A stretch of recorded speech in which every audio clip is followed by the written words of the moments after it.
Steve, where's your truck, Steve? No longer a truck. You got rid of it? Working on that. I have a car truck. What kind of truck? Good morning, everyone, and welcome back to our weekly Torah class on the portion of the week.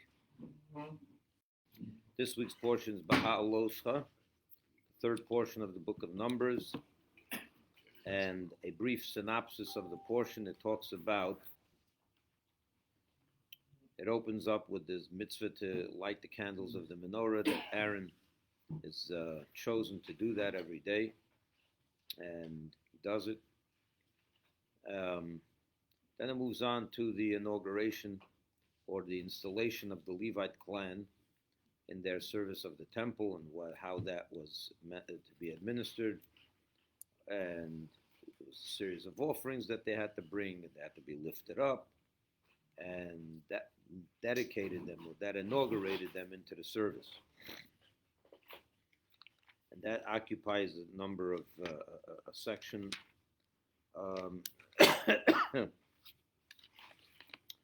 And that the Levites can serve up to 50 years old, and after 50 they can no longer serve in the temple by carrying and doing certain things. But they could continue doing singing and certain things they could do, certain things they can't do. The next topic in the portion is about the second Passover. The year after they left Egypt, they brought the sacrifice. Some people couldn't because they were impure, so they came to Moshe to say that they don't want to miss out on this important mitzvah. And in fact, God acquiesces and gives them the mitzvah of the second Passover a month later to bring the offering, which is also a beautiful concept that you can always make up a lost opportunity. You know, there's no such a thing as a lost opportunity. You can always make it up. And then it talks about, the next topic talks about how the Jews traveled traveled in the desert, and that it was based on the lifting up of the cloud from the sanctuary. The cloud was upon it always. When they lifted up, they knew it was time to move on. And sometimes they could be in one place for one day, and sometimes they can be there for years. It was up to God when they should move on, and wherever they were, they set up the temple, even if it was for one day.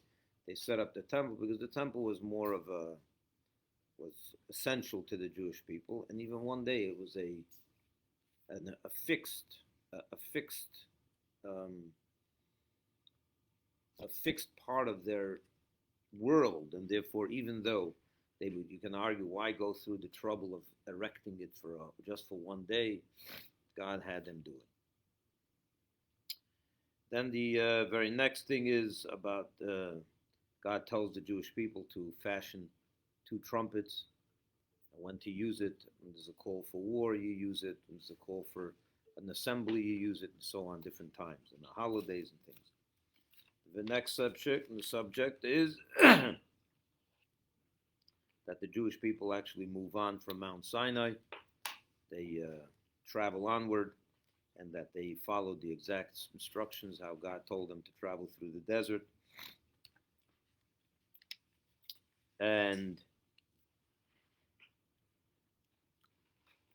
then comes a very big troublesome topic, which is the Jewish people begin to complain. This is the beginning of the complaining Jews. Things don't go right. They're getting hungry. They're getting upset. They're getting bored. They don't like the food, and they don't like the drink, and they don't like the menu, and things are not good. And that's just how it is with us. You know, you give them manna from heaven, and we complain. You give them water from a stone, and they complain. But it talks about God is very upset because they're ungrateful. Here he is giving them manna from heaven, which has the taste of anything you want, and it's a very, very easy, accessible item that they have, a thing that they just have to walk outside of their tent, and they have it, or they go a little further, and it was not much effort, and then still they're complaining. Why are they complaining? Because it didn't have the look of food. It didn't have the look of food, which is interesting because when you think about it, part of the joy of food really is the look, the presentation. If a steak doesn't look like steak, it looks like cotton. Imagine your steak looks like cotton. But it tastes like steak, a real good steak, but it looks like cotton. You're missing half of the enjoyment because part of the joy of steak is the way it looks. It's true. And that was the problem in the desert. They didn't get, they can taste, if they want, they can make an order, like, when the manna is there, they say, right now I'm in the mood of fish. It tastes like fish. Right now I'm in the mood of pasta. It takes on the taste of pasta. Whatever they wanted it to taste like, it tastes. But it always looked like cotton balls. That's what the look of the manna was, cotton balls. So imagine every day on your plate is cotton balls. And but it tastes like whatever you want. Cereal, scrambled eggs, bagels and lox. You can have all the taste, but you don't have the look. And for human beings who are very sensual and they're very, there's the senses, they see things, they touch things. If it doesn't feel like steak, it's not steak. If it doesn't look like steak, it's not steak. So this caused a tremendous problem, and they complained to God. I mean, you think about it. We always criticize the Jewish people over their complaining, but when you really get down to it, it's easy to identify with what the complaining was about, even though they were wrong, of course. Oh, so you have that topic here. And then God says to Moshe, Moshe gets upset. He says, it's too much for me to handle all these people. I'm one man, I need help. God helps him, tells him to choose 70 men, and that he became the leader of everything, but from his spirit God bestowed from his spirit onto the 70 men, and they began to also have divine spirit, and they together made it easier for Moshe. And at the very end, we have a very interesting story which I want to focus on today, and that is the story of Miriam. Miriam begins to speak Lashon Hara on her brother Moshe. You know what Lashon Hara means? Gossip. Gossip. She gossiped about Moshe. What was the gossip? Moshe had married a woman, Zipporah, the daughter of Jethro, and he separated from her. After God gave the Torah, he separated from her. But she didn't know it. She didn't know that her brother was separated from his wife. She found out a year later because she was talking to Moshe. Sorry, she was talking to Tzipporah. She had lunch with her sister-in-law, right, one day. Or whatever, they were talking. And she said about this concept of prophecy. Miriam was saying prophecy is like, it's a beautiful thing, but it's demanding, it's, I'll quote Rashi.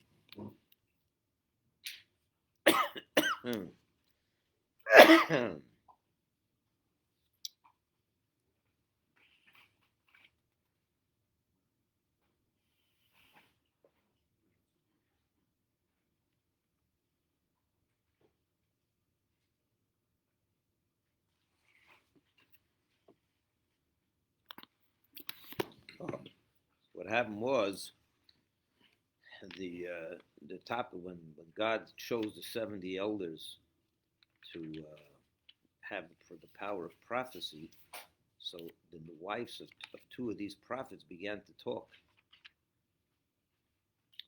What happened was they were sitting together, Zipporah, Miriam, and Moshe. And Yeshua comes and runs out to Moshe and tells him the people are starting to prophesy, which to him was a shock. We have Moshe the prophet, and suddenly they're prophesying. So when they heard that, when that was said, Zipporah made a comment. Moshe's wife, she says, "Oh yeah, I feel bad for their wives, these prophets' wives." Why does she feel bad for them? Because she said, because of prophecy, he's separated from me. He doesn't live with me anymore. So Miriam said, "What? Moshe doesn't live with you anymore. She says, no, since he became the leader of the Jewish people at Mount Sinai, he stopped living with me in my tent, separated from me. So she said, why? She said, because of prophecy. He wants to be, he wants to be holy, and he wants to be prepared to speak to God when he speaks to him. And if we have marital relations, it becomes impure and so on. So she said, Miriam said, what do you mean? We also have prophets. We have also prophets. Our husbands are prophets, and they don't separate from us. So she started gossiping about Moshe. What kind of thing is this that he separated from his wife? And that became a whole story. What she didn't realize is that Moshe was on a different type of prophet. Moshe had to always be prepared to speak to God. And therefore he had to separate from his wife. But this was an act of gossip on Miriam's part. And because of this, she was struck with leprosy. God punished her. She became leprous. And the key people had to wait for her to become pure, which took about 7 days. So the whole Jewish people waited in their spot just for her to become pure, and then they moved on. So it's an amazing thing. Two things here. First of all, the status of Miriam, that the whole world, the whole Jewish people, 2 million people are waiting till she becomes pure so that they can move on, because she was quarantined, and she can't move while she's quarantined. So the honor they accorded her, but on the other hand, you have over here a case of her doing something that God was upset about. So I want to zero in on this and draw your attention to the Siddur. At the end of every day's prayer, 365 days a year, we have over here something called the 6 remembrances. Have you ever seen it in the Siddur? It's on page 84 if you're really interested. There are 6 things we're told to remember every day. One of them is the Exodus from Egypt. The other one is the giving of the Torah at Mount Sinai. The third is to remember what Amalek did, Amalekites, and to remember to destroy them. The fifth is to remember the terrible event of the worshiping the golden calf, how we angered God with that act. The fifth thing is this story with Miriam, to remember her becoming leprous, what God did to her. And the sixth is to remember the Shabbos day. Why are we to remember these 6 things, among all other things? Well, very important. Each one of them is fundamental. To remember the Exodus from Egypt, that's fundamental to the Jewish people. That's where it all begins. To remember the giving of the Torah, of course, that's also fundamental. To remember what Amalek did, we can argue about that. Why is that so important to remember? And I want to talk about that today. To remember that we sinned with the golden calf, it's always important to remember that. To remember what happened to Miriam, and never, to be careful not to talk Lashon Hara, which is very easy for us to slip into, right? We know that all too well. So you have to always remember that. And the Shabbos, of course, is fundamental too. But I have a question. Out of all these 6 remembrances, there's only one Shabbos of the year that's chosen, and it actually gets the name Shabbos Zocher, the Shabbos of remembrance. Which is that? You remember the Shabbos? When is Shabbos Zocher? The Shabbos before Purim. What's that Shabbos? What do we read that Shabbos? We read a special portion about the erasing Amalek. You remember that? There's a second Torah we take out. Besides the weekly Torah portion, we take out a second Torah, and over there we read about erasing Amalek, to remember what Amalek did to us. Right? It's interesting that there's 6 things that we have to remember every day, that we should never forget, but none of them have a day or a Shabbos that we call the Shabbos of the Exodus, the Shabbos of reading about Matan Torah, the Shabbos about Miriam, the Shabbos about Shabbos. We don't have that. There's only one of these 6 things that we dedicate our whole Shabbos, and we call it the Shabbos of Amalek, the remembering Amalek. Why not the other 6? Or the other 5, sorry. Is that understand? You understand the question? In other words, what I want to focus on is these 6 remembrances and why we remember them and why one of them takes a special emphasis. Even though it's not so connected to the portion, I segued into this because of the end of the portion which talks about Miriam, which is one of these 6 remembrances. Did you even know that we say this every day? Is this part of your record?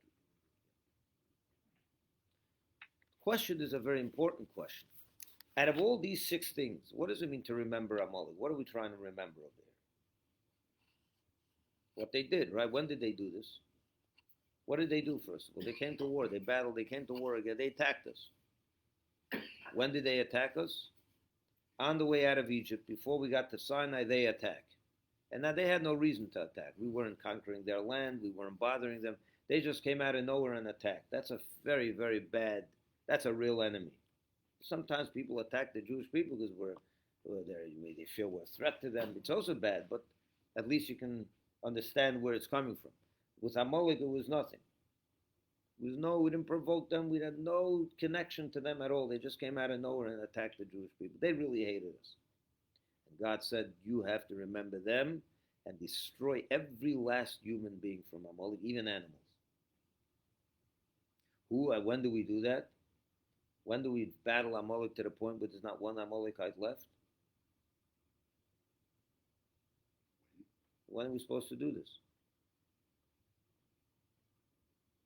Will we do it today? You can't do it. No, you can't. You can't do it. We don't even know who Amalek is. We don't even know who the Amalekites are. Do you identify Amalekites? Today, you can't. When Mashiach comes, first of all, there are many conditions. In order to fulfill this mitzvah, you have to be in Israel, and you have to finish battling all the other battles, and then you can battle this one. So we're not even close to that. We can't even do this mitzvah today.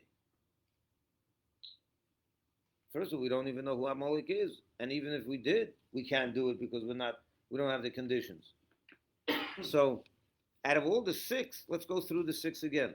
To remember, we left Egypt. That's very important because that's where we became the Jewish people. Remember the giving of the Torah. Of course, you have to remember that. I mean, that gives you a little more, it makes you committed to the Torah. 3 Shabbos. We do Shabbos every week. You have to, and if Shabbos affects even the whole rest of the days of the week. From the Shabbos, all the days are blessed, and you have to prepare for Shabbos. It's very important to remember Shabbos every day. It's very important to remember that we sinned with the golden calf, to remind us so never to fall into that again. It's very important to remember what Miriam had, what happened to Miriam, not to speak Lashon Hara. That's all important. So those are applicable today. The one of the 6, the one thing of those 6 that is not applicable today is to remember Amalek. Because we can't even, what's the reason to remember them? So that we can fulfill the second part of the mitzvah, which is to destroy Amalek. That we can't do.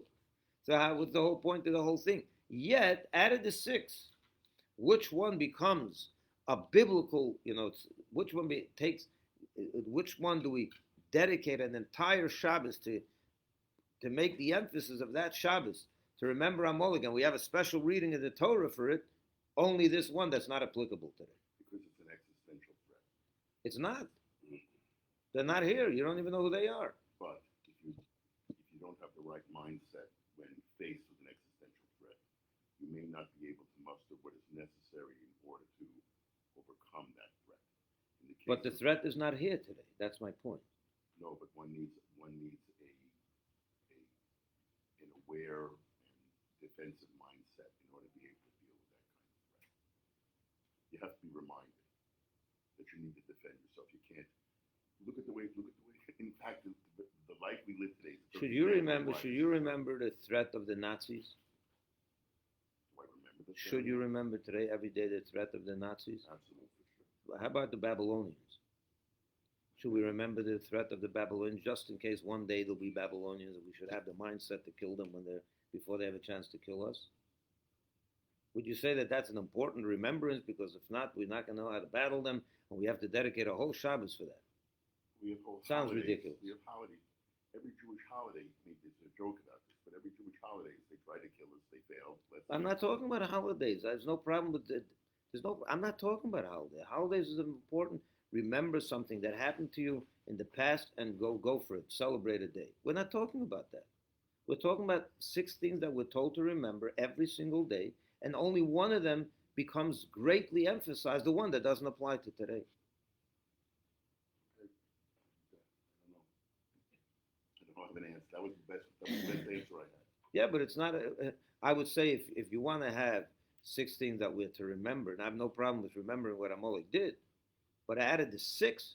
If I had to say, okay, one of them is going to stand out and become uniquely important to remember, even to the point where we take a whole Shabbos and we make a whole reading of the Torah out of it. And by the way, that reading is a biblical mitzvah. Maybe it's because of when this occurred, if Amalek was successful, there would be no Jewish people, and that was the forming of Jewish. I agree that we should remember it. I'm not saying we shouldn't remember it. But why would we make it more important than all the other 6? It seems less important than the other 6. For me to remember the giving of the Torah is much more important, I think, than to remember what happened 3,500 years ago to an extinct nation that we don't even know who they are anymore. And therefore there's no, remember them, hey, no problem. But there's no practical application to it. That's my point. There's no practical application to this remembrance today. Shabbos, Lashon Hara, those are practical. There are practical applications. I think the Amalekites do exist. But you don't know who they are. But the amount in the Haggadah, they say in every year that somebody will rise up and try to kill us. Yeah, it's not Amalek today.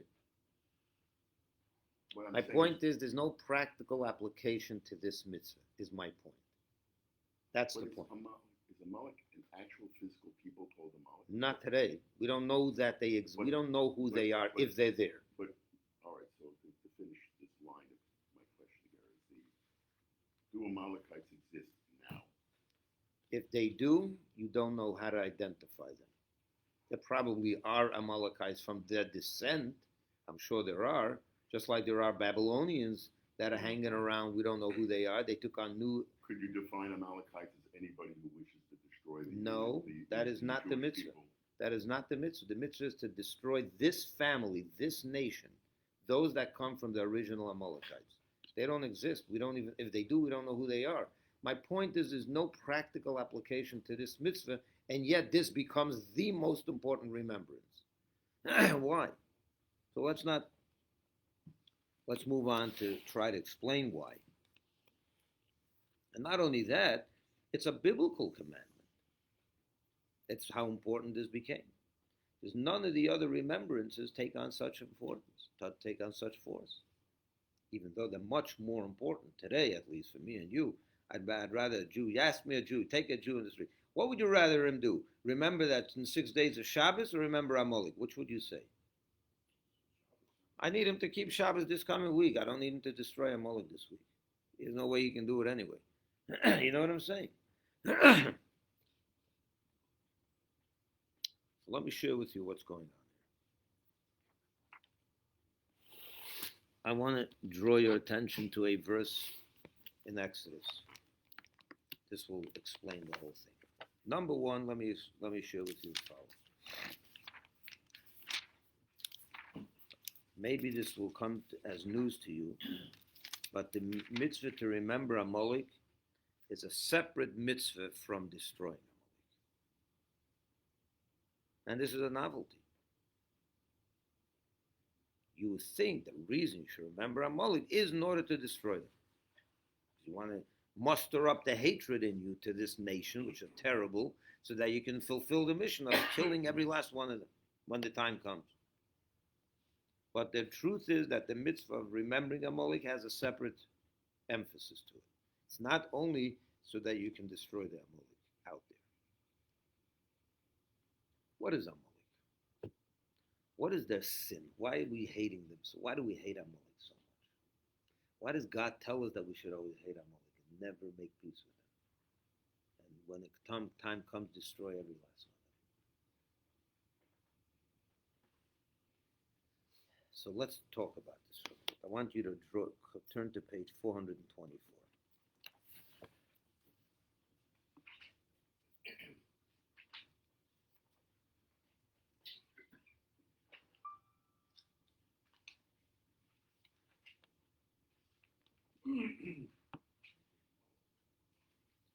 Remember, you see that? I want the last, what it says over here is that God said to write down what Amalek did in a book, because I'm going to destroy the remembrance of Amalek. I'm going to erase it. God says this. Moshe built an altar, and then he says,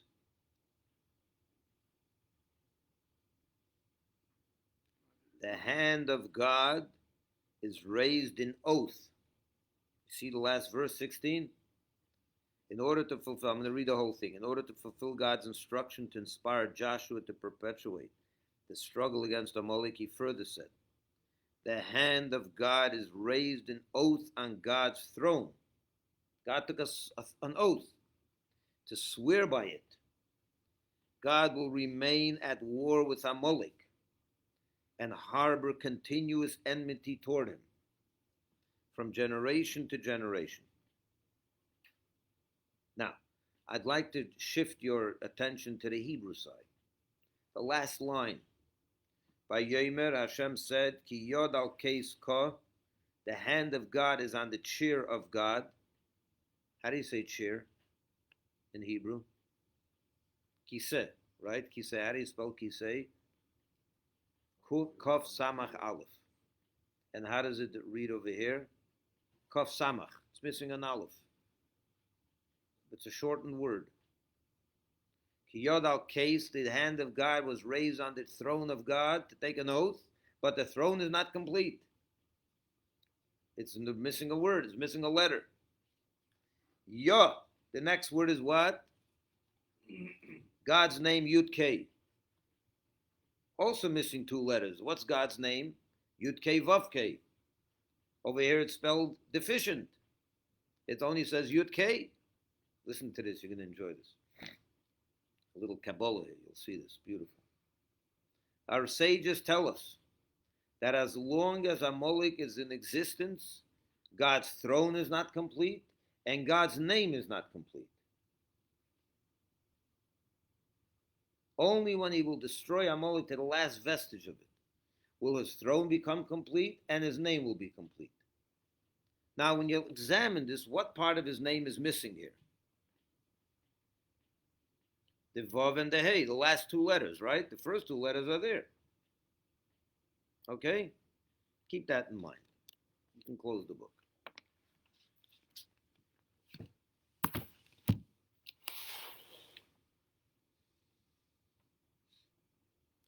What is the sin of Amalek? They went to war against the Jews. They're not the only ones. They went with unprovoked. They have absolute hatred to the Jewish people. What do they hate about the Jewish people? When you say they hate the Jewish people, it means they hate God. What do they hate about God?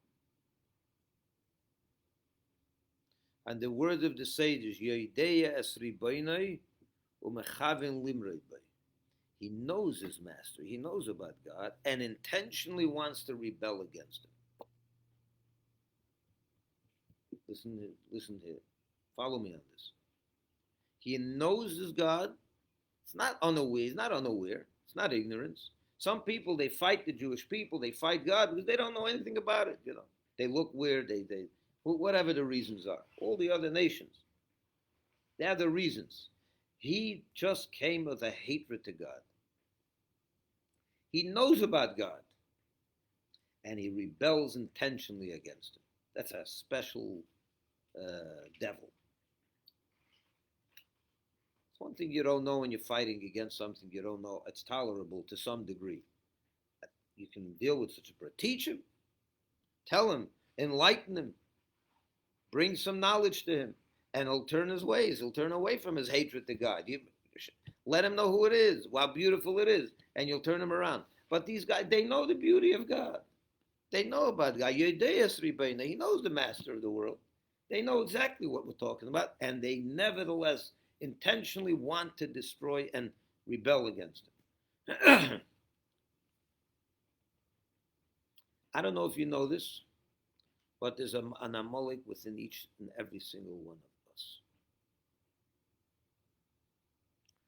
In order to destroy the big Amalek, the real Amalek, the physical nation Amalek, the first thing you have to do is destroy the Amalek within you. That's why we have two mitzvahs. One mitzvah is to remember what Amalek did every single day. That's the purpose of that mitzvah, is to get rid of the Amalek within you. Once you do that, then you're able to do the second mitzvah, which is to destroy Amalek. So you're right, to destroy Amalek is not applicable today. But what is applicable? To get rid of the Amalek within. What's the Amalek within? Let's go back to God's name.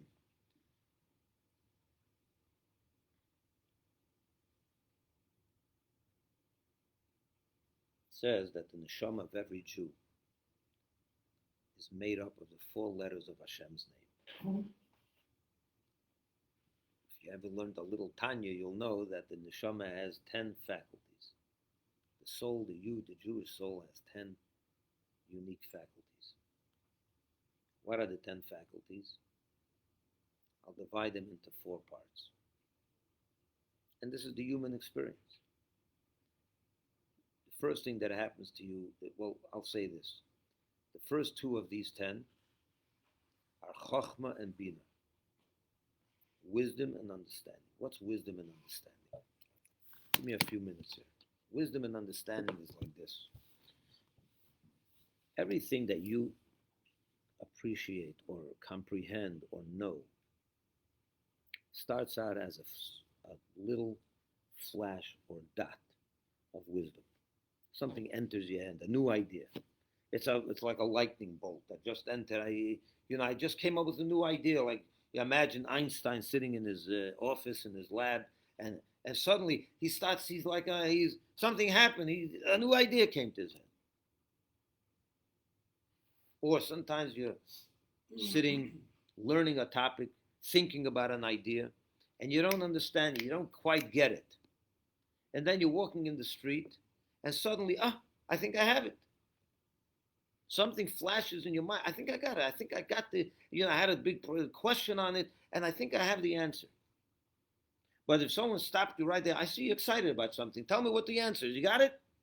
You can't explain it yet. Why can't you explain it? Because it's just a flash. The next step has to be Bina. That's Chochmah. That's the flash of wisdom. The next thing is Bina. Bina is to take apart what you just experienced in that flash and build a whole structure of understanding. In its length, its breadth, all the details, to build an entire intellectual structure. That's basically how it works with any wisdom that comes into your mind. There's 2 phases, Chachma and Bina. Wisdom, that's the flash, and Bina is the taking it apart, understanding every detail of it, writing it up, explaining it to yourself first, and then you can explain it to someone else. What happens when you understand something and you like what you understand? What happens? You suddenly have a certain attraction to it. You become attracted to what you just appreciated intellectually. Now it becomes personal. You have a real attraction to it. That's what we call the emotions of the heart. The heart kicks in. Now within the emotion there are 6 different emotions. I'm not going to get into that. I'm not going to take all that time now. But basically emotions are divided in 6. Kindness, discipline, compassion. There's different, okay? So those are 6. What happens when you're attracted to something because you understand the greatness of it? Now you want it. So you're attracted to it, right? You want it. What do you do when you want something? You go into your car and you go down and get it, right? You actually do something about it, about your feelings. So it starts in the brain, 2 steps, flash, taking it apart, emotions kick in, and then action. That's how it is with everything. Sometimes that can happen like this, and sometimes it takes time to build an understanding that some things are very... Let me give you an example. You hear that Apple came out with a new gadget. You didn't know about it before. Someone told you. You heard about the new thing in Apple? You can put on glasses, you can see the whole world, you can feel like you're in Israel right now. Right? Imagine they came out with such a thing. Apple came out with something, you put on something on your head, and you're in Israel. Not 3D, you're literally feeling like you're in Israel. So you understand what this thing is. Someone explained it to you as a flash quickly, right? Now you understand it, how it works. How much does it cost? A couple of $100. I can afford it. I want it. I'm attracted to it. What's the next thing you do? You go to Best Buy and you buy it. That's the action. These are the 4 letters of God's name, how they play out in our human experience. The Yud, what does a Yud look like? The first letter of Hashem's name. What does the Yud look like? It's a dot. It's a dot. It's the smallest letter. It's 1 dot. That's Chacham, the flash of wisdom. It's just a dot. It's a flash of wisdom, just a dot of wisdom. You can't yet take it apart. It has no length, it has no breadth, it has nothing. What's the next letter of God's name? Yud. What's the next letter? Hey. What does a hey look like? Has a line this way, a line this way. That represents the length and the breadth of the idea. Bina, understanding, a full package, a full understanding of something. What's the next letter? Vav. What does a vav look like? It's a vertical line up to down. What happens when you feel something? Your intellect, do you need people around you to intellectualize about something? You can do it by yourself. You can live in an island all by yourself for 100 years and intellectualize all day long. But could you have emotions alone? What is an emotion? You're attracted to something else. If you're all alone, there's no emotions. If you're all alone, there's nothing about, you can't emote. You can't, you're attracted to nothing, right? There's nothing else in, for emotions to be real, you need something, others. You need something, you need otherness. You need another person, another gadget. You're emotional about something, about someone else. You need others. That's the idea of a person extending himself outwards to someone else. It's the vertical line. It means you're being drawn downwards to something else, to someone else. Someone that's below you. Someone that's outside of you. That's the Vav. That's God's connection to the world. He's also emotional about this world. How did he create the world? Because he thought about it. He became emotional about it. And what does he do next? What's the last letter of Hashem's name? Hey. He then now acts it out. So there's 4 letters. Yud, Hey, those are the two intellectual letters. 2 intellectual aspects of the human experience. The Vav is the emotional aspect. By the way, the letter Vav is numerically what? 6. The letter Vav is 6, the 6 emotions. And the Hey is action.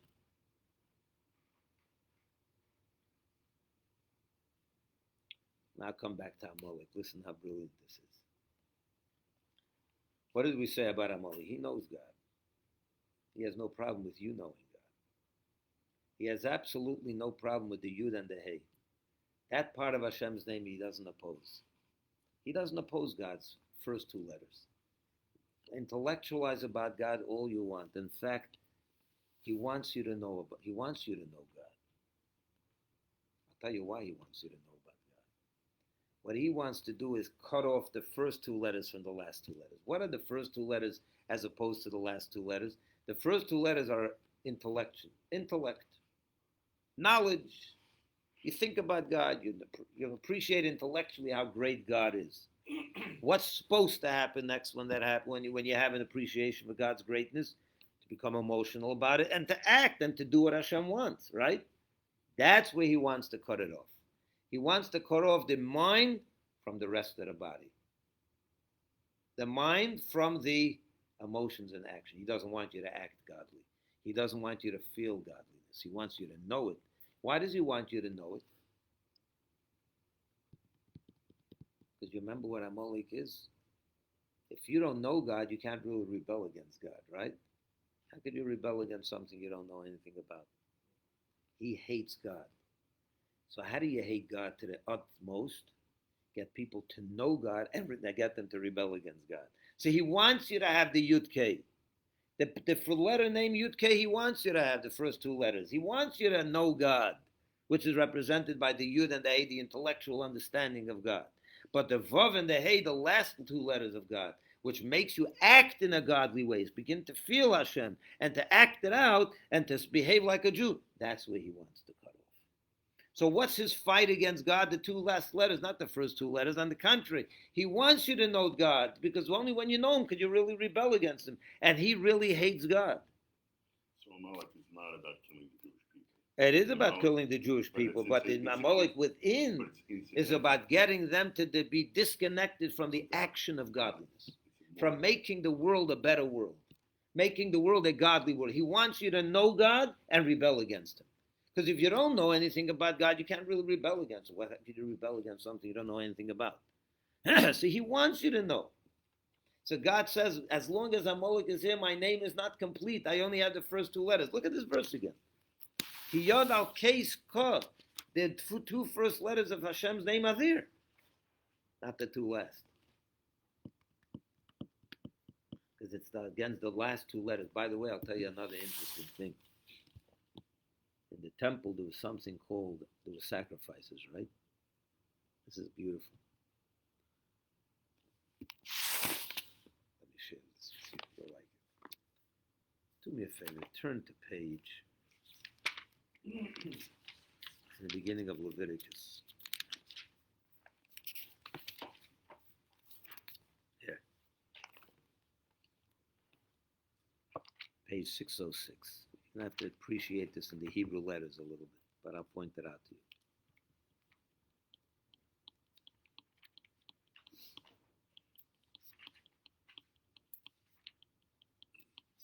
Okay, it's the fourth, here it is.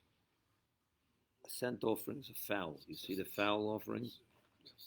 If you bring a bird to the temple, if you take a bull, if you bring a bull to the temple, what are you supposed to do? You slaughter it. You get a shochet, he takes a knife and slaughters he cuts the neck, right? How do you slaughter a bird?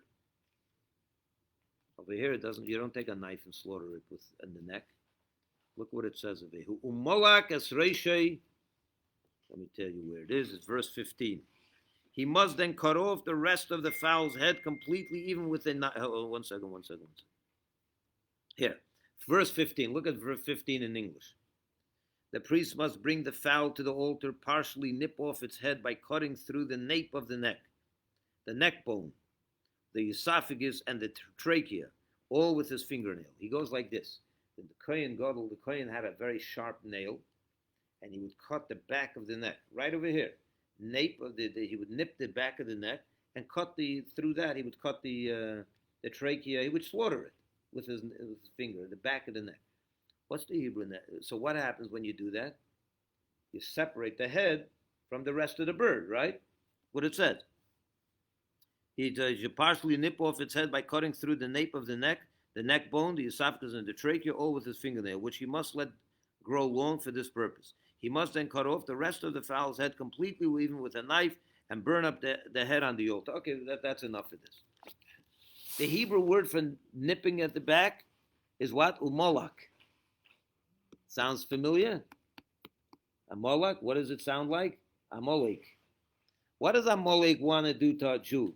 He wants to separate the head, the intellect, from the emotions and the rest of the body and the hands and feet where you act. That's what Amalek is. He wants to nip us at the head, at the back of the head, and separate the head from the body, so that what's in your head, the knowledge of God, should never have an effect on the rest of your body. Not the emotions where the heart is, and not the hands and feet where you act out godliness. That's the fight of Amalek. The Torah says, I want you to dedicate a Shabbos and read an entire portion every year, once a year. Remember it every day. But we're not going to be, it's not going to be enough to remember this every day. Everything else, all the six, Miriam, the Lashon Hara of Miriam, it's enough to remember it. The Shabbos, enough to remember it. The Pesach, all these things, Mitzrayim, Egypt, enough to remember. There's one thing that is not enough to just verbalize a remembrance in your davening. I need to make it a biblical commandment to take out the Torah and read a portion to remember what Amalek did. What's to remember? What I said before, there's two parts to this mitzvah. One, to remember what Amalek did, and then to destroy Amalek. What we're doing today is to remember what Amalek did. And what does that do? Gets rid of the Amalek within first. Because then you can't be conflicted with Amalek within and then expect you to go and destroy Amalek when the time comes. You got to get rid of the Amalek within first. What's the Amalek within? That tendency to suffice, to say, it's okay, I know what's right, but I don't have to do it. To separate the mind from the heart and the rest and the action. To separate what you know is right from what you what's at the end of the day, well, what's Torah and mitzvah? What is Torah and mitzvah all about? Knowledge or action? To act like a Jew. What would you rather have? Someone that knows how to be a Jew, but he's a rotten human being? Or someone that doesn't know much, but he acts, he puts on tefillin, he keeps Shabbos, he gives charity, he's nice to people, he's a wonderful person. What would you rather? A person that acts to Judaism, acts out Judaism. Amalek is the one that tries to nip us at the back of the head and separate the head from the feet, separate the head from the rest of the body. I don't mind if you have a full Jewish head, he says. The Yud K, no problem. Go and learn about as much as you can about God. I don't have your problem with the Yud and the Hey, knowledge, the wisdom, understanding. Go understand everything. I want you to know about God. On the contrary, because then you can rebel against Him. If you don't know about Him, you can't rebel against Him. So the hatred leads Him to want us to know about God, so that we can then rebel. But then, never let it to go down to your heart and your actions. The Vav K is where he comes and says, I want to separate the Yud and the Hey from the Vav and the Hey. I don't want the Vav and the Hey to be here.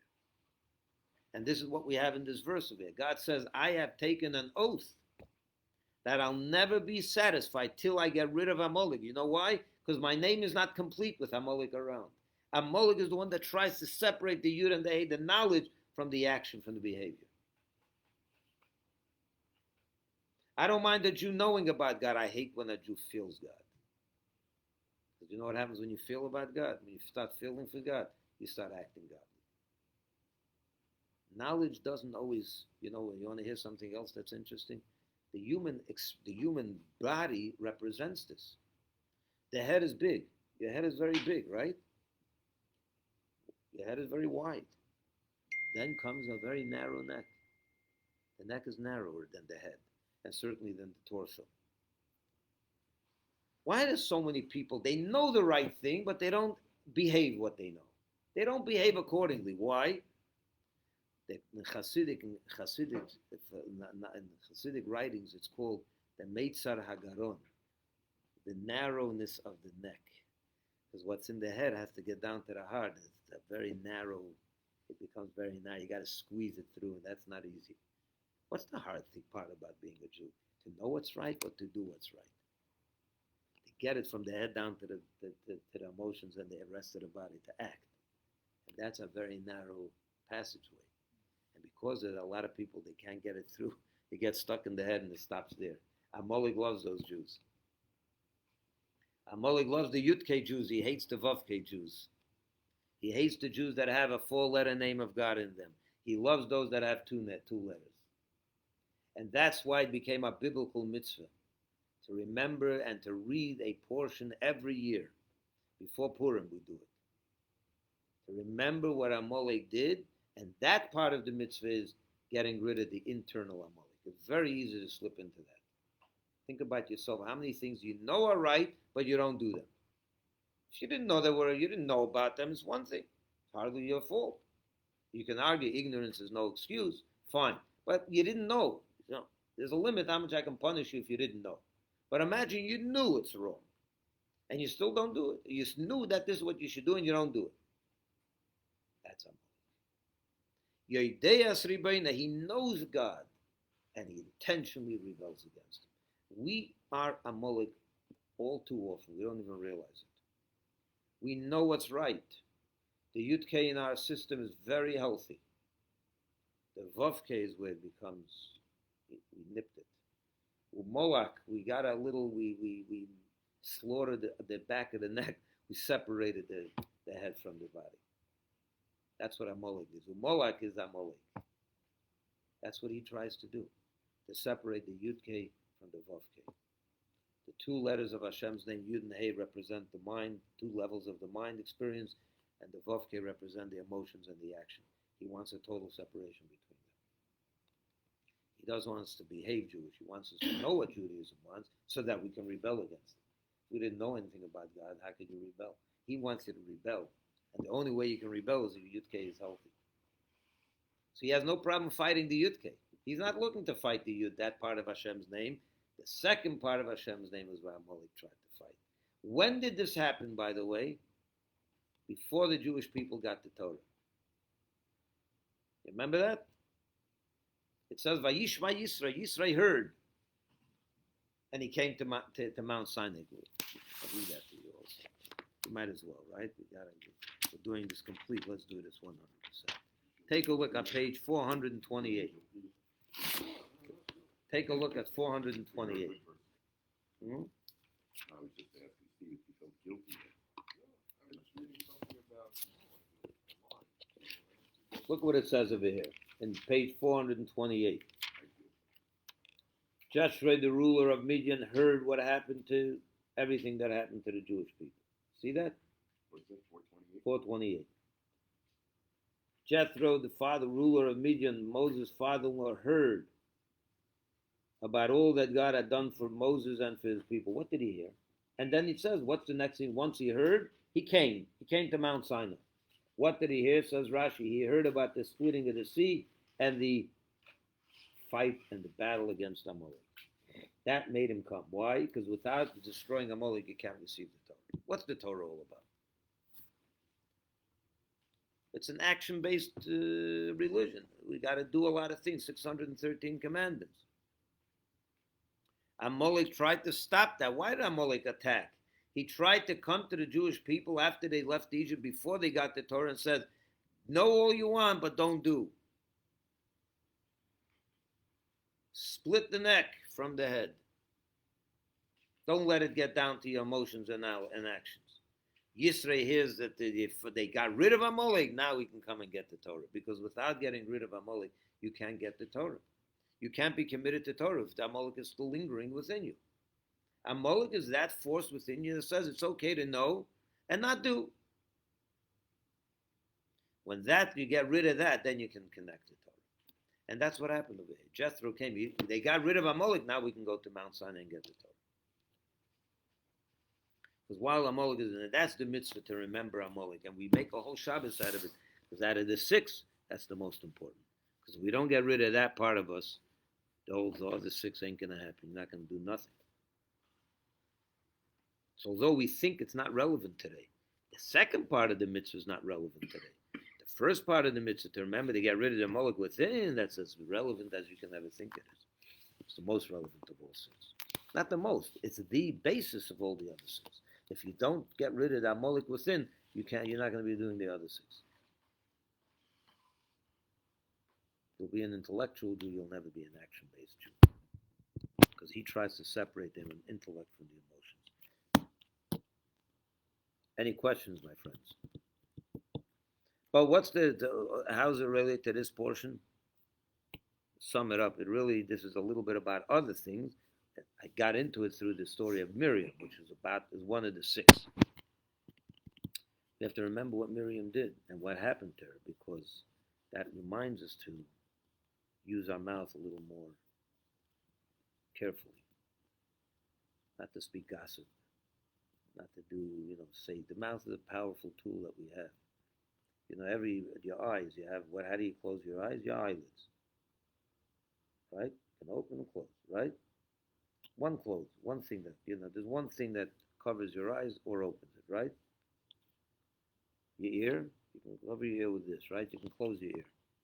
What does your mouth have? In order to close your mouth, you have 2 things. Teeth and lips. You need a 2 double lock on it. Your mouth is a very, very dangerous to the limb of your body.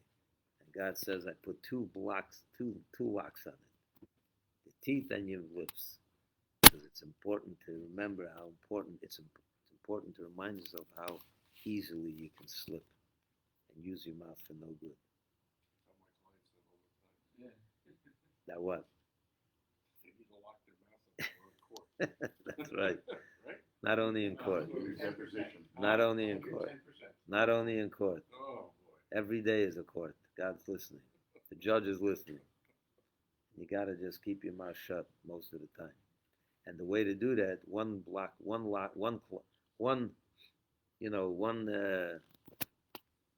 sort of say, opening is, one door is not enough. You need 2 locks.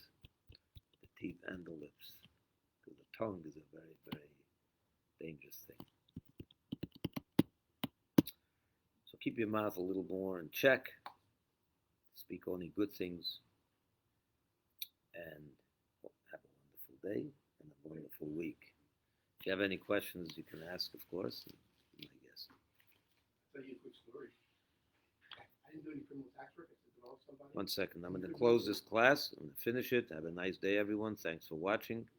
And we'll be back next Sunday for more. God willing. Rabbi,